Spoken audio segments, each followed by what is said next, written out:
మేము కూడా తెలంగాణ ప్రదేశ్ కాంగ్రెస్ తరఫున manifesto committee chairman Sridhar Babu గారి నాయకత్వంలో ఆ రోజు కామారెడ్డి డిక్లరేషన్ కమిటీ బీసీ డిక్లరేషన్కి సంబంధించి చైర్మన్గా ఉండి మేము బలహీన వర్గాలకు సంబంధించి స్పష్టంగా మేనిఫెస్టో జనరల్ మేనిఫెస్టోతో పాటుగా మా మేనిఫెస్టోలో పెట్టడం జరిగింది.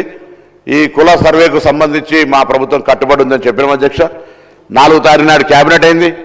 16 నాడు ఇదే సభలో అందరి గౌరవ సభ్యుల సహకారంతో ఈ యొక్క తీర్మానం చేసుకొని పార్లమెంట్ ఎన్నికల తర్వాత ప్రత్యేకమైనటువంటి కార్యక్రమాల ద్వారా ప్లానింగ్ డిపార్ట్మెంట్ తెలంగాణకు సంబంధించినటువంటి ప్లానింగ్ డిపార్ట్మెంట్ చీఫ్ సెక్రటరీ గారి ఆధ్వర్యంలో సందీప్ సుల్తాన్ గారి ఆధ్వర్యంలో ఈ యొక్క కార్యక్రమాన్ని 1,00,000 పైన ప్రభుత్వ ఉద్యోగులను బయటి వాళ్ళనో లేకపోతే ఇంకోరికి సంబంధించిన సమాచారం కాక ఇది ఒక ప్రభుత్వ ఉద్యోగులను వాడుకొని సమాచారాన్ని సేకరించిన అధ్యక్ష. నేను ఈ యొక్క సభలో ఇక్కడ ఉన్నటువంటి ఇంతకుముందు గౌరవ ముఖ్యమంత్రి గారు కోరినట్టుగా పెద్దలందరికీ కోరుతా ఉన్నా.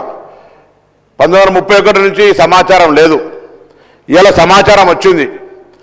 సమాచారానికి సంబంధించి ఇంకా ఏదైనా సరిచేయాల్సిన అవసరం ఉంటే ఇంకా ముందుకు పోవడానికి బలహీన వర్గాలకు సంబంధించిన న్యాయం చేయాలనుకుంటే దయచేసి సలహాలు సూచనలు చెప్పండి. తెలంగాణ ప్రభుత్వ బలహీన వర్గాల శాఖ మంత్రిగా ప్రభుత్వం సంబంధించి వాటన్నిటినీ బలహీన వర్గాల సంక్షేమం కొరకు తీసుకొని పోతాం.